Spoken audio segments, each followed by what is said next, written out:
ആകാശവാണി.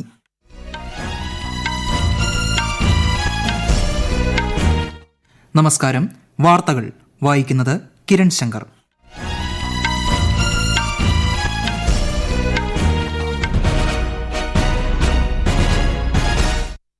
പ്രധാന വാർത്തകൾ.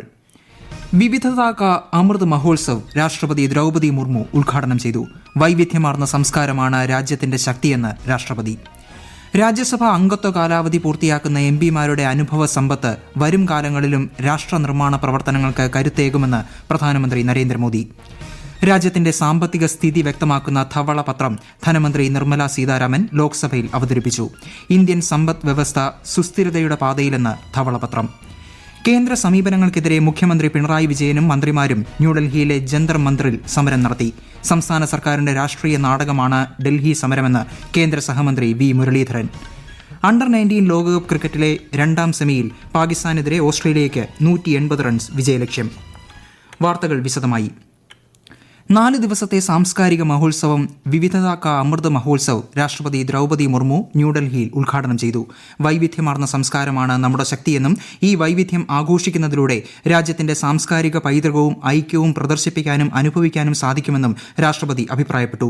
പരമ്പരാഗത കരകൌശല വസ്തുക്കൾ, കൈത്തറി, കാർഷികോൽപ്പന്നങ്ങൾ എന്നിവയുടെ കൈമാറ്റം പ്രോത്സാഹിപ്പിക്കുക, വടക്ക് കിഴക്കൻ മേഖലയുടെ വളർച്ചയ്ക്കും വികസനത്തിനുമുള്ള ചാലക ശക്തിയായി വർത്തിക്കുക തുടങ്ങിയവയാണ് വിവിധതാ കാ അമൃത് മഹോത്സവ് ലക്ഷ്യമിടുന്നത്. ഗയാന പ്രധാനമന്ത്രി മാർക്ക് ഫിലിപ്സ് ഉപരാഷ്ട്രപതി ജഗദീപ് ധൻഖറുമായി ന്യൂഡൽഹിയിൽ കൂടിക്കാഴ്ച നടത്തി. സുസ്ഥിര വികസനം, ഹരിത ഊർജ്ജം, കാലാവസ്ഥാ വ്യതിയാനം എന്നീ വിഷയങ്ങളെക്കുറിച്ച് ഇരു നേതാക്കളും കൂടിക്കാഴ്ചാ വേളയിൽ ചർച്ച നടത്തി. രാജ്യസഭാ അംഗത്വ കാലാവധി പൂർത്തിയാക്കുന്ന എംപിമാരുടെ അനുഭവ സമ്പത്ത് വരും കാലങ്ങളിലും രാഷ്ട്ര നിർമ്മാണ പ്രവർത്തനങ്ങൾക്ക് കരുത്തേകുമെന്ന് പ്രധാനമന്ത്രി നരേന്ദ്രമോദി. രാജ്യസഭയിൽ കാലാവധി പൂർത്തിയാക്കുന്ന എംപിമാർക്ക് യാത്രയയപ്പ് നൽകുന്ന ചടങ്ങിൽ സംസാരിക്കുകയായിരുന്നു പ്രധാനമന്ത്രി. രാജ്യസഭാ അംഗത്വം പൂർത്തിയാക്കുന്ന മുൻ പ്രധാനമന്ത്രി മൻമോഹൻ സിംഗിന്റെ സംഭാവനകളെ പ്രധാനമന്ത്രി പ്രകീർത്തിച്ചു. കേന്ദ്രമന്ത്രിമാരായ ധർമ്മേന്ദ്ര പ്രധാൻ, അശ്വിനി വൈഷ്ണവ്, വി മുരളീധരൻ, രാജീവ് ചന്ദ്രശേഖർ, എൽ മുരുകൻ തുടങ്ങിയവർ രാജ്യസഭാ അംഗത്വം പൂർത്തിയാക്കുന്നവരിൽ ഉൾപ്പെടുന്നു. കേരളത്തോടുള്ള പ്രധാനമന്ത്രി നരേന്ദ്രമോദിയുടെ ആദരവും സ്നേഹവുമാണ് തനിക്ക് രാജ്യസഭാ അംഗത്വം നൽകിയതിന് പിന്നിലെന്ന് ശ്രീ വി മുരളീധരൻ യാത്രയയപ്പ് ചടങ്ങിൽ പറഞ്ഞു. 15 സംസ്ഥാനങ്ങളിലെ 56 രാജ്യസഭാ സീറ്റുകളിലേക്കുള്ള തെരഞ്ഞെടുപ്പ് വിജ്ഞാപനം കേന്ദ്ര തെരഞ്ഞെടുപ്പ് കമ്മീഷൻ പുറപ്പെടുവിച്ചു. ഈ മാസം 15 വരെ നാമനിർദ്ദേശ പത്രിക സമർപ്പിക്കാം. ഫെബ്രുവരി 27-നാണ് വോട്ടെടുപ്പ്. രാജ്യത്തിന്റെ സാമ്പത്തിക സ്ഥിതി വ്യക്തമാക്കുന്ന ധവളപത്രം ധനമന്ത്രി നിർമ്മല സീതാരാമൻ ലോക്സഭയിൽ അവതരിപ്പിച്ചു. 2014-ൽ നരേന്ദ്രമോദി സർക്കാർ അധികാരത്തിൽ വരുമ്പോൾ രാജ്യത്തിന്റെ സാമ്പത്തിക സ്ഥിതി ദുർബലമായിരുന്നുവെന്നും സാമ്പത്തിക അച്ചടക്കമില്ലായ്മ പ്രകടമായിരുന്നതായും എന്നാൽ കൃത്യമായ നയങ്ങളിലൂടെയും തീരുമാനങ്ങളിലൂടെയും NDA സർക്കാർ അത് മറികടന്നതായും ധവളപത്രത്തിൽ പറയുന്നു. വിശദാംശങ്ങളിലേക്ക്. AB വാജ്പേയിയുടെ നേതൃത്വത്തിലുള്ള NDA സർക്കാർ നടത്തിയ സാമ്പത്തിക പരിഷ്കാരങ്ങൾ പിന്നീട് വന്ന UPA സർക്കാരിന് മുന്നോട്ട് കൊണ്ടുപോകാൻ സാധിച്ചില്ലെന്ന് ധവളപത്രം കുറ്റപ്പെടുത്തുന്നു. UPA ഭരണകാലത്തെ സാമ്പത്തിക കെടുകാര്യസ്ഥത, കിട്ടാക്കടങ്ങൾ, ഉയർന്ന ധനക്കമ്മി, പണപ്പെരുപ്പം തുടങ്ങിയവയിലേക്ക് രാജ്യത്തെ നയിച്ചു. ഇതിന്റെ ബാക്കി പത്രമാണ് ബാങ്കിംഗ് മേഖലയിലെ പ്രതിസന്ധിയെന്നും ധവളപത്രത്തിൽ പറയുന്നു. രാഷ്ട്രീയവും നയപരവുമായ സ്ഥിരത പുലർത്തുന്ന നരേന്ദ്രമോദി സർക്കാർ സമ്പദ് വ്യവസ്ഥയെ മെച്ചപ്പെടുത്താൻ ആവശ്യമായ നടപടികൾ കൈക്കൊള്ളേണ്ടതിന്റെ ആവശ്യകത തിരിച്ചറിഞ്ഞു. ലോകത്തെ മികച്ച 5 സമ്പദ് വ്യവസ്ഥകളിൽ ഒന്നായി ഈ കാലയളവിൽ രാജ്യം മാറി. പണപ്പെരുപ്പം 5% കുറയ്ക്കാനും ശക്തമായ സമ്പദ് വ്യവസ്ഥ പുനഃസ്ഥാപിക്കുന്നതിനും കഴിഞ്ഞു. ഈ അമൃതകാലത്ത് ജനങ്ങളുടെ അഭിലാഷങ്ങൾ നിറവേറ്റാൻ രാജ്യത്തെ പ്രാപ്തമാക്കുന്നതിന് സർക്കാർ സ്വീകരിച്ച നയങ്ങളും നടപടികളും ധവളപത്രത്തിൽ വ്യക്തമാക്കുന്നു. News desk, Akashvani. രാജ്യസഭയിൽ ഇടക്കാല ബജറ്റിന്മേലുള്ള ചർച്ച ഇന്നും തുടർന്നു. രാജ്യത്തെ കർഷകരുടെ പ്രശ്നങ്ങളിൽ സർക്കാർ ഇടപെടുന്നില്ലെന്ന് കോൺഗ്രസ് MP രൺദീപ് സിംഗ് സുർജേവാല ചർച്ചയിൽ ആരോപിച്ചു. ബജറ്റിൽ കർഷകർക്ക് വിള സബ്സിഡി കുറച്ചതായും അദ്ദേഹം കുറ്റപ്പെടുത്തി. അതേസമയം ഈ വർഷത്തെ കടമെടുപ്പ് കഴിഞ്ഞ സാമ്പത്തിക വർഷത്തെ അപേക്ഷിച്ച് കുറയുമെന്ന ബജറ്റ് പ്രഖ്യാപനത്തിൽ BJD MP അമർ പട്നായിക് സന്തോഷം രേഖപ്പെടുത്തി. ഭരണഘടനാ പട്ടികവർഗ ഉത്തരവ് ഭേദഗതി ബിൽ, ഭരണഘടനാ പട്ടികജാതി പട്ടികവർഗ ഉത്തരവുകൾ ഭേദഗതി ബിൽ 2024 എന്നിവ ലോക്സഭ പരിഗണനയ്ക്കെടുത്തു.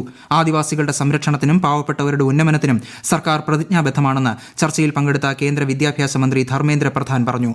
പ്രധാനമന്ത്രി ജൻ മൻ പദ്ധതിയിലൂടെ ഗോത്രവർഗ വിഭാഗങ്ങൾക്കായി 24,000 കോടി രൂപ ബജറ്റിൽ വകയിരുത്തിയതായും അദ്ദേഹം അറിയിച്ചു. ജൽജീവൻ മിഷന് കീഴിൽ 11 കോടിയിലധികം ഗ്രാമീണ കുടുംബങ്ങൾക്ക് കുടിവെള്ള കണക്ഷനുകൾ നൽകിയിട്ടുള്ളതായി ജലശക്തി സഹമന്ത്രി രാജീവ് ചന്ദ്രശേഖർ ലോക്സഭയെ അറിയിച്ചു. രാജ്യത്തെ എല്ലാ ഗ്രാമീണ കുടുംബങ്ങൾക്കും മതിയായ അളവിൽ സുരക്ഷിതമായ ടാപ്പ് ജലവിതരണം ഉറപ്പാക്കാൻ സർക്കാർ പ്രതിജ്ഞാബദ്ധമാണെന്ന് മന്ത്രി പറഞ്ഞു. ജലമലിനീകരണവും തടയലും നിയന്ത്രണവും ഭേദഗതി ബിൽ ലോക്സഭ പരിഗണിച്ചു. ജലസ്രോതസ്സുകളിൽ മാലിന്യം തള്ളുന്നതുമായി ബന്ധപ്പെട്ട വ്യവസ്ഥകൾ ലംഘിച്ചാൽ 10,000 രൂപ മുതൽ 15 ലക്ഷം രൂപ വരെ പിഴ ഈടാക്കാൻ ബില്ലിൽ വ്യവസ്ഥയുണ്ട്. രാജ്യത്ത് മോശം കാലാവസ്ഥ, സാങ്കേതിക കാരണങ്ങൾ എന്നിവ മൂലം റദ്ദാക്കിയ വിമാനങ്ങളുടെ എണ്ണം ഈ വർഷം 0.7% കുറഞ്ഞതായി കേന്ദ്ര വ്യോമയാന മന്ത്രി ജ്യോതിരാദിത്യ സിന്ധ്യ. രാജ്യമെമ്പാടുമുള്ള വിമാനത്താവളങ്ങളിൽ 15,20,00,000 ആഭ്യന്തര വിദേശ യാത്രക്കാരാണ് ഈ വർഷം വന്നുപോയതെന്നും 2030 ഇത് ഇരട്ടിയാകുമെന്നാണ് പ്രതീക്ഷിക്കുന്നതെന്നും അദ്ദേഹം പാർലമെന്റിന്റെ ചോദ്യോത്തരവേളയിൽ പറഞ്ഞു. രാജ്യത്തെ കർഷകരുടെ ക്ഷേമത്തിനും ദേശീയ ഗ്രാമീണ തൊഴിലുറപ്പ് പദ്ധതിയിലെ തൊഴിലാളികളുടെ വേതനം വർദ്ധിപ്പിക്കുന്നതിനും കേന്ദ്ര സർക്കാർ നിരവധി നടപടികളാണ് കൈക്കൊണ്ടിട്ടുള്ളതെന്ന് കേന്ദ്ര വാർത്താവിതരണ പ്രക്ഷേപണ മന്ത്രി അനുരാഗ് സിംഗ് ഠാക്കൂർ. തൊഴിലുറപ്പ് പദ്ധതി വിഹിതം കേന്ദ്ര സർക്കാർ 1,10,000 കോടി രൂപയായി ഉയർത്തിയതായും PM കിസാൻ സമ്മാൻ നിധിയിലൂടെ കർഷകർക്ക് 2,80,000 കോടി രൂപ നൽകിയതായും കേന്ദ്രമന്ത്രി ലോക്സഭയിൽ വ്യക്തമാക്കി. ഈ വാർത്തകൾ ആകാശവാണിയിൽ നിന്ന്. കേന്ദ്ര സമീപനങ്ങൾക്കെതിരെ മുഖ്യമന്ത്രി പിണറായി വിജയനും സംസ്ഥാന മന്ത്രിമാരും ഇടത് ജനപ്രതിനിധികളും ന്യൂഡൽഹിയിലെ ജന്തർ മന്ദിറിൽ ഇന്ന് സമരം നടത്തി. രാജ്യത്തിന്റെ ഫെഡറൽ ഘടന സംരക്ഷിക്കാനാണ് സമരമെന്നും സംസ്ഥാനങ്ങളുടെ അധികാരങ്ങൾക്ക് മേൽ കടന്നുകയറുന്ന രീതിയാണ് കേന്ദ്രം സ്വീകരിക്കുന്നതെന്നും മുഖ്യമന്ത്രി പറഞ്ഞു.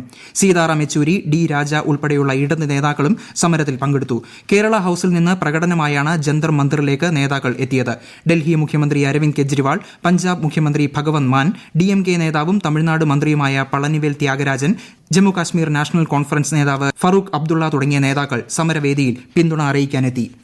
കേരളത്തിന്റെ ധനപ്രതിസന്ധിക്കെല്ലാം കാരണം കേന്ദ്ര അവഗണനയാണെന്ന് പ്രചരിപ്പിച്ച് സംസ്ഥാന സർക്കാരിന്റെ കെടുകാര്യസ്ഥതയും ധൂർത്തും മറച്ചുവെക്കാനാണ് ശ്രമം നടക്കുന്നതെന്ന് പ്രതിപക്ഷ നേതാവ് VD സതീശൻ. അതുകൊണ്ടാണ് പ്രതിപക്ഷം ഡൽഹി സമരത്തിന് പോകാത്തതെന്നും അദ്ദേഹം തിരുവനന്തപുരത്ത് മാധ്യമങ്ങളോട് പറഞ്ഞു. രാജ്യതലസ്ഥാനം കണ്ട ഏറ്റവും വലിയ രാഷ്ട്രീയ നാടകമാണ് സംസ്ഥാന സർക്കാരിന്റെ ഡൽഹി സമരമെന്ന് കേന്ദ്ര സഹമന്ത്രി V. മുരളീധരൻ പറഞ്ഞു. GST വിഹിതം ഉൾപ്പെടെയുള്ള കാര്യങ്ങളിൽ സംസ്ഥാന ധനമന്ത്രി മുഖ്യമന്ത്രിയെ തെറ്റിദ്ധരിപ്പിക്കുന്നതായും അദ്ദേഹം ന്യൂഡൽഹിയിൽ ആരോപണമുയർത്തി. അടിസ്ഥാന ബാങ്കിംഗ് നിരക്കുകളിൽ മാറ്റം വരുത്താതെ റിസർവ് ബാങ്ക് ദ്വൈമാസ ധനനയം പ്രഖ്യാപിച്ചു. റിപ്പോ നിരക്ക് 6.5% തുടരും. രാജ്യത്തിന്റെ ആഭ്യന്തര സാമ്പത്തിക പ്രവർത്തനങ്ങൾ ശക്തമായി തുടരുമെന്നും 2023-24 വർഷത്തിലെ യഥാർത്ഥ GDP വളർച്ച 7.3% RBI ഗവർണർ ശക്തികാന്ത ദാസ് പറഞ്ഞു. അടുത്ത സാമ്പത്തിക വർഷത്തിൽ GDP വളർച്ച 7% പ്രതീക്ഷിക്കുന്നത്. ഉപഭോക്തൃ വില സൂചികയെ അടിസ്ഥാനമാക്കിയുള്ള പണപ്പെരുപ്പം നടപ്പ് സാമ്പത്തിക വർഷം 5.4%, അടുത്ത സാമ്പത്തിക വർഷത്തിൽ 4.5% RBI പ്രവചിക്കുന്നു. ഉപഭോക്താക്കൾക്ക് ഡിജിറ്റൽ പേയ്മെന്റുകൾ പൂർത്തിയാക്കാൻ SMS വഴി വൺ ടൈം പാസ്വേഡ് നൽകുന്ന നിലവിലെ രീതിക്കൊപ്പം പുതിയ സംവിധാനങ്ങൾ ഉടൻ തന്നെ പ്രാബല്യത്തിൽ വരുമെന്ന് RBI ഗവർണർ ശക്തികാന്ത ദാസ്. പരിമിതമായ ഇന്റർനെറ്റ് കണക്ടിവിറ്റിയുള്ള പ്രദേശങ്ങളിൽ ഇടപാടുകൾ സാധ്യമാക്കുന്നതിന് CBDCയിൽ ഓഫ്ലൈൻ പ്രവർത്തനം അവതരിപ്പിക്കാനും RBI നിർദ്ദേശം നൽകിയിട്ടുണ്ട്. ഇന്ത്യ മ്യാൻമാർ അതിർത്തി പ്രദേശങ്ങളിലൂടെയുള്ള ഇരു രാജ്യങ്ങളുടെയും പൌരന്മാരുടെ സ്വതന്ത്ര സഞ്ചാരം റദ്ദാക്കാൻ ആഭ്യന്തര മന്ത്രാലയം തീരുമാനിച്ചതായി കേന്ദ്രമന്ത്രി അമിത്ഷാ. രാജ്യത്തിന്റെ ആഭ്യന്തര സുരക്ഷ ഉറപ്പുവരുത്തുന്നതും മ്യാൻമാറുമായി അതിർത്തി പങ്കിടുന്ന വടക്കു കിഴക്കൻ സംസ്ഥാനങ്ങളുടെ ജനസംഖ്യാ ഘടന നിലനിർത്തുന്നതും ലക്ഷ്യമിട്ടാണ് തീരുമാനമെന്ന് ശ്രീ ഷാ വ്യക്തമാക്കി. 7ാമത് ഇന്ത്യൻ മഹാസമുദ്ര സമ്മേളനത്തിന് ഓസ്ട്രേലിയയിലെ പെർത്തിൽ നാളെ തുടക്കമാകും. ഉദ്ഘാടന സമ്മേളനത്തെ വിദേശകാര്യമന്ത്രി S. ജയശങ്കർ അഭിസംബോധന ചെയ്യും. സുസ്ഥിരമായ ഇന്ത്യൻ മഹാസമുദ്രം എന്നതാണ് ഈ സമ്മേളനത്തിന്റെ പ്രമേയം. 22-ലധികം രാജ്യങ്ങളിൽ നിന്നുള്ള മന്ത്രിമാരും മറ്റ് പ്രതിനിധികളും സമ്മേളനത്തിന്റെ ഭാഗമാകും.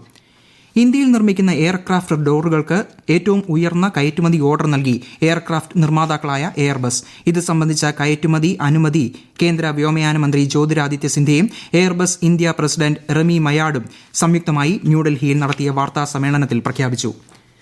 മയക്കുമരുന്ന് ഭീഷണി തടയുക ലക്ഷ്യമിട്ട് 41 ഡി അഡിക്ഷൻ ചികിത്സാ കേന്ദ്രങ്ങളുടെ ഉദ്ഘാടനം കേന്ദ്രമന്ത്രി വീരേന്ദ്രകുമാർ വിർച്വലായി നിർവഹിച്ചു. നശമുക്ത് ഭാരത് അഭിയാൻ ക്യാമ്പയിന്റെ ഭാഗമായാണ് ചികിത്സാ കേന്ദ്രങ്ങൾ ഒരുക്കുന്നത്. രാജ്യത്തെ ഓഹരി വിപണികളിൽ നഷ്ടം. ബോംബെ ഓഹരി സൂചിക സെൻസെക്സ് 724 പോയിന്റ് താഴ്ന്ന് 71,428-ലും ദേശീയ ഓഹരി സൂചിക നിഫ്റ്റി 213 പോയിന്റ് നഷ്ടത്തിൽ 21,718-ലും വ്യാപാരം അവസാനിപ്പിച്ചു. ദക്ഷിണാഫ്രിക്കയിൽ നടക്കുന്ന അണ്ടർ-19 ലോകകപ്പ് ക്രിക്കറ്റ് സെമി ഫൈനലിൽ പാകിസ്ഥാനെതിരെ ഓസ്ട്രേലിയയ്ക്ക് 180 റൺസ് വിജയലക്ഷ്യം. മറുപടി ബാറ്റിംഗിനിറങ്ങിയ ഓസ്ട്രേലിയ ഒടുവിൽ വിവരം ലഭിക്കുമ്പോൾ 27 ഓവറിൽ 5 വിക്കറ്റ് നഷ്ടത്തിൽ 104 റൺസ് എടുത്തിട്ടുണ്ട്. മത്സരത്തിൽ വിജയിക്കുന്ന ടീം ഞായറാഴ്ച നടക്കുന്ന ഫൈനലിൽ ഇന്ത്യയുമായി ഏറ്റുമുട്ടും. പ്രധാന വാർത്തകൾ വീണ്ടും.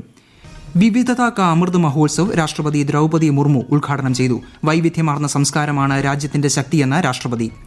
രാജ്യസഭ അംഗത്വ കാലാവധി പൂർത്തിയാക്കുന്ന MP-മാരുടെ അനുഭവ സമ്പത്ത് വരും കാലങ്ങളിലും രാഷ്ട്ര നിർമ്മാണ പ്രവർത്തനങ്ങൾക്ക് കരുത്തേകുമെന്ന് പ്രധാനമന്ത്രി നരേന്ദ്രമോദി.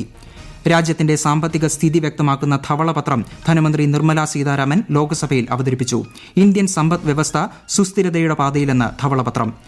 കേന്ദ്ര സമീപനങ്ങൾക്കെതിരെ മുഖ്യമന്ത്രി പിണറായി വിജയനും മന്ത്രിമാരും ന്യൂഡൽഹിയിലെ ജന്തർ മന്ദിറിൽ സമരം നടത്തി. സംസ്ഥാന സർക്കാരിന്റെ രാഷ്ട്രീയ നാടകമാണ് ഡൽഹി സമരമെന്ന് കേന്ദ്ര സഹമന്ത്രി വി മുരളീധരൻ. അണ്ടർ 19 ലോകകപ്പ് ക്രിക്കറ്റ് രണ്ടാം സെമിയിൽ പാകിസ്ഥാനെതിരെ ഓസ്ട്രേലിയയ്ക്ക് 180 റൺസ് വിജയലക്ഷ്യം. വാർത്തകൾ കഴിഞ്ഞു. അടുത്ത വാർത്താ പ്രക്ഷേപണം രാത്രി 8:35.